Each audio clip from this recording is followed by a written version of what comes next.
Atas nama Bapa, Putra, dan Roh Kudus. Amin.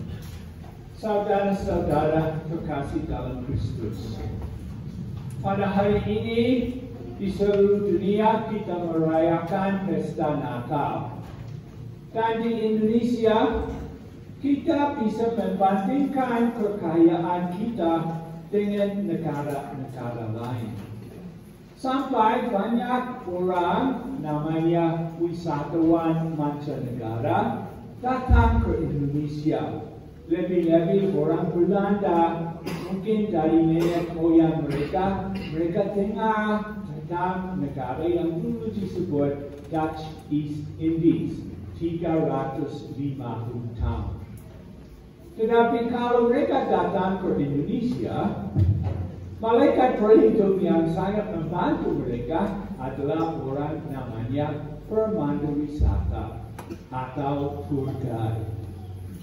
Dan syukur kepada Allah, beberapa tahun yang lalu ada proyek UNESCO yang diminta mendidik pemandu wisata Indonesia supaya mereka bisa menjelaskan kepada tamu asing banyak hal, khususnya tentang apa yang disebut fauna dan flora. Fauna maksudnya anjing, binatang yang ada di Indonesia dan khas di Indonesia. Flora maksudnya penjelasan tentang bunga, pohon, dan sebagainya yang ada di dalam Indonesia. Dan kalau kita berrefleksi dalam mungkin pengalaman pribadi, kita sering lihat pohon yang jauh berbeda. Walaupun orang asing tidak tahu, mungkin kita bisa bilang, wah ini pohon durian, ini pohon cengkeh, dulu terkenal di Tawangmangu sebagai banyak pohon cengkeh, sampai orang di sini bisa menerima penerimaan dari satu pohon cengkeh membayar uang kuliah di perguruan tinggi. Tetapi tidak ada lagi. Juga ada pohon jeruk, ada pohon macam-macam, rambutan dan sebagainya. Dan kita lihat ada yang tinggi, ada yang pendek. Kalau kita lihat pohon misalnya kopi, pohon kopi harus di bawah pohon-pohon yang lebih tinggi supaya matahari tidak langsung masuk ke atas pohon kopi. Maka dengan demikian kita lagi bisa belajar banyak dari pohon yang ada di Indonesia. So hari ini kami mau bercerita tentang satu pohon yang menghasilkan mangga. Kita sekarang mengalami musim mangga. Wah, enak sekali. Tidak ada di Rusia terlalu dingin, tidak ada di Arab Saudi terlalu banyak pasir dan sebagainya. So ini untung bagi banyak orang di rumah saja mereka menerima buah dari pohon mangga. So ini cerita mangga dan ada anak kecil. Dari masa kecil dia lari ke pohon ini. Dan dia sebagai anak kecil sering mengumpulkan rumput daun-daun yang jatuh. Dan kadang-kadang dia berani naik ke atas, bisa lihat lebih jauh. Dan kalau panas, dia berdiri di bawah pohon ini supaya tidak diganggu lagi oleh oleh matahari yang panas. Maka lama-kelamaan anak ini tidak kembali lagi kepada pohon sampai satu saat dia sudah masuk SD. Dan dia datang ke pohon ini yang sangat mencintai anak ini. Dan anak ini bilang kepada pohon, maaf tetapi saya memerlukan uang karena saya baru masuk sekolah SD dan harus membayar uang kuliah supaya ibu guru bisa menerima gaji. Lalu pohon bilang, oh sorry, saya tidak punya uang rupiah, tetapi saya usuk naik ke atas pohon saya dan ambil mangga, pergi ke pasar, menjual mangga dan memperoleh uang yang bisa menjadi gaji bagi ibu guru. Wah, dengan demikian anak sangat bahagia dan pohon mangga juga bahagia karena dia memberi kepada anak apa yang diperlukan. Lalu bertahun-tahun lagi, anak tidak datang lagi kepada pohon. Tetapi kali ini, dia sudah usia 21 tahun. Dan menurut pemerintah ini orang dewasa, maka dia bisa menikah, mencari istri yang baik, dan dikarunia oleh Tuhan dengan anak. Maka dia kembali lagi kepada pohon dan bilang, ya, saya sudah punya keluarga, istri yang cantik, putri Solo yang cantik, dan anak ya 2 seperti kafe di Indonesia, putra putri. Tetapi yang saya memerlukan sekarang adalah apa? Saya memerlukan apa? Rumah untuk hidup bersama keluarga saya. Maka pohon bilang, oh tidak apa-apa, ambil ranting-ranting saya dan membuat rumah dengan kayu saya, supaya Anda bisa mendidik anak supaya mereka sehat dan cerdas dan humanis. Maka lama-kelamaan tidak lagi anak datang ke pohon. Tetapi sesudah banyak tahun dia datang. Dia sekarang orang yang sudah menjadi kakek dan sudah punya cucu. Dan dia bilang, ya saya sedikit bosan. Sebetulnya saya mau pergi jauh. Dan saya memerlukan kapal supaya bisa pergi jauh. Lalu pohon bilang, oke, silakan ambil bagian pokok dari pohon saya dan mencari satu kapal supaya bisa pergi jauh.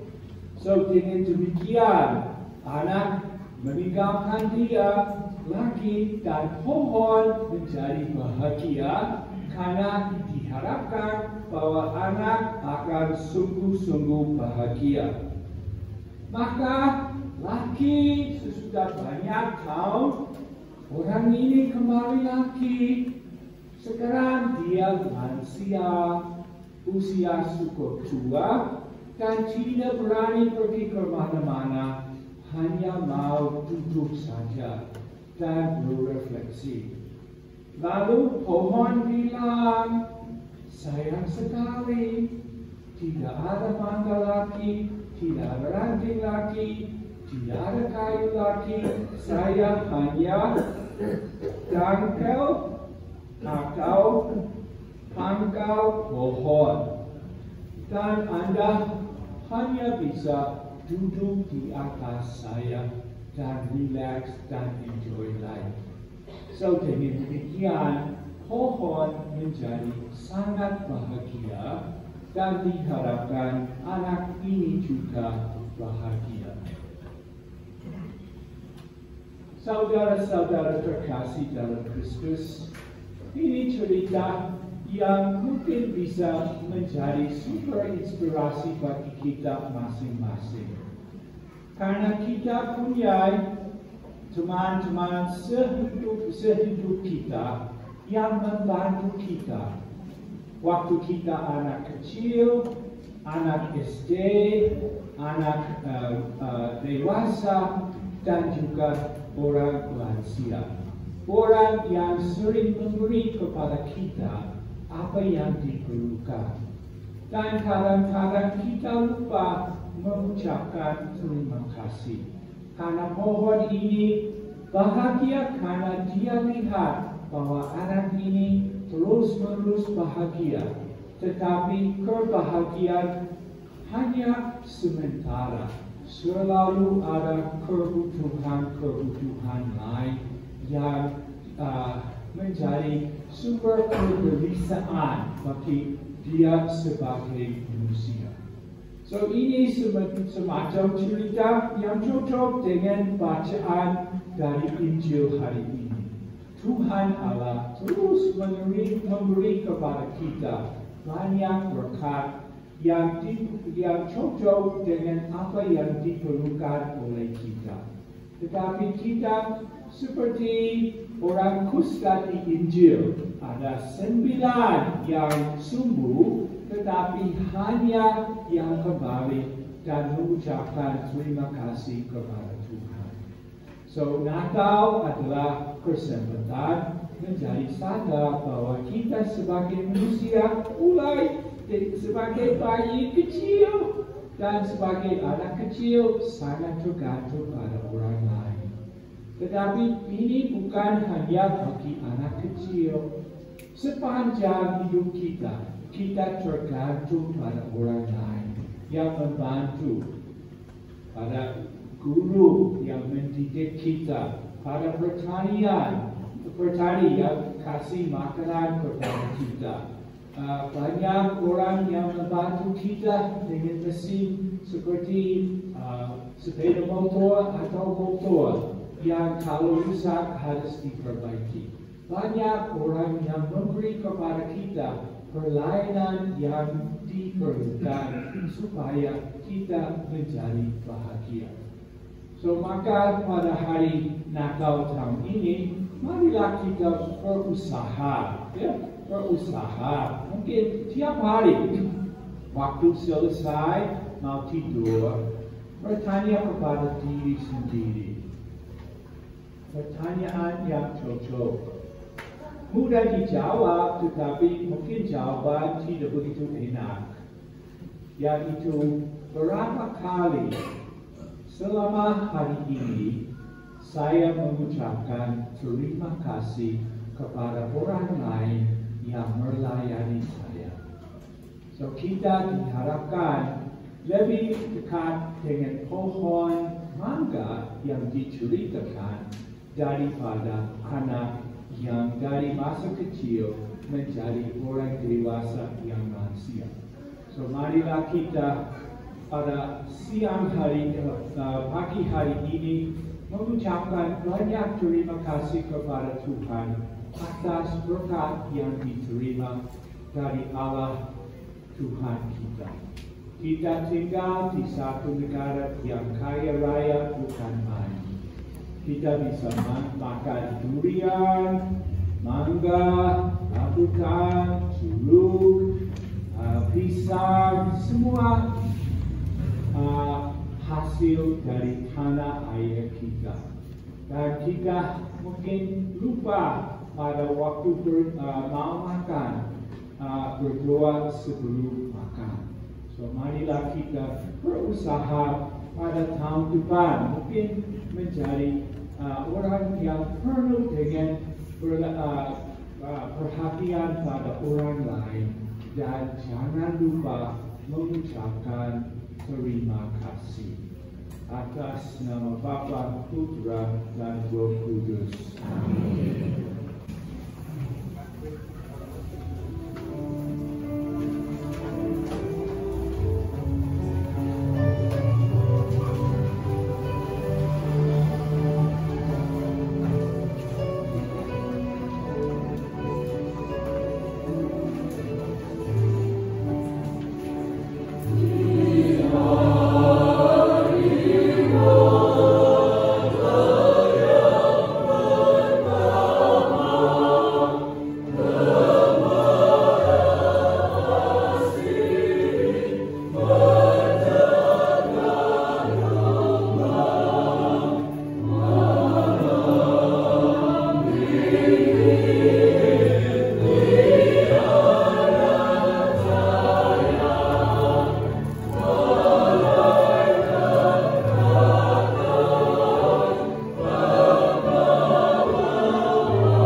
Semoga Dia yang berkenan agar kegembiraan besar atas kelahirannya yang menyelamatkan diwatakan oleh malaikat kepada para gembala, memenuhi hati saudara-saudari dengan kegembiraannya dan menjadikan saudara-saudari sebagai perwata-perwata Injilnya. Amin.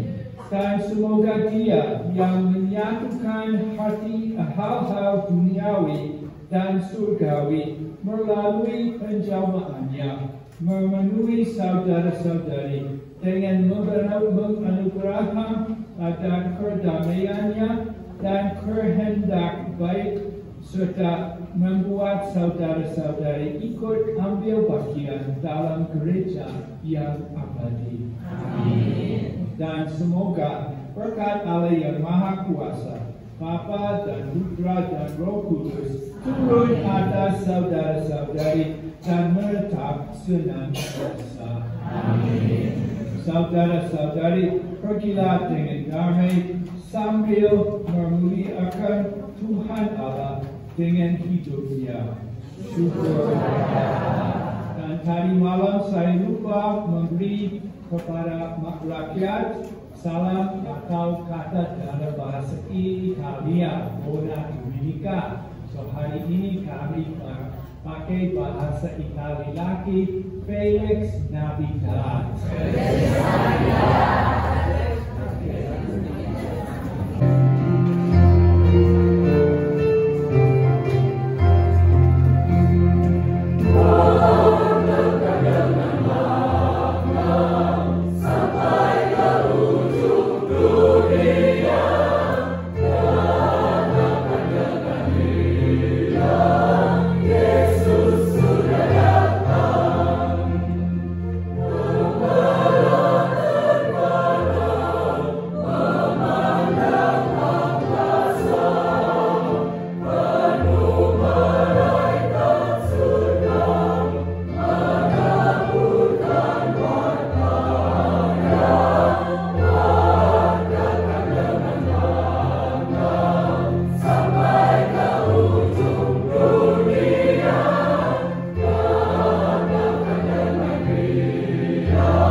Ya Tuhan, kami sebagai bangsa Indonesia dikaruniai dengan Engkau dengan banyak makanan yang enak, dan ini adalah lambang dari kekayaan Indonesia dalam hal makanan dan minuman.